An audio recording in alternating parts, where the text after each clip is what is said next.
Ito ay babala at palala lamang, mga kalahi at mga kadugo at mga kababayan.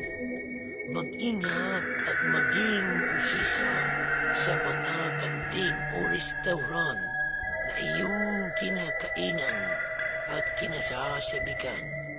Masasarap sa iyong panlasa ang iyong natitikman, pero di mo alam kung ano sikreto ng recipe nila o mga ingredients na nilalagay, pagkat sa aking karanasan kung saan sa lugar ng aking mga kaibigan, kababata at kamag-aral, mayroon kaming kahindig-hindig na natuklasan, kung kaya't di mo namamalayan, napapabilang ka na sa kanila.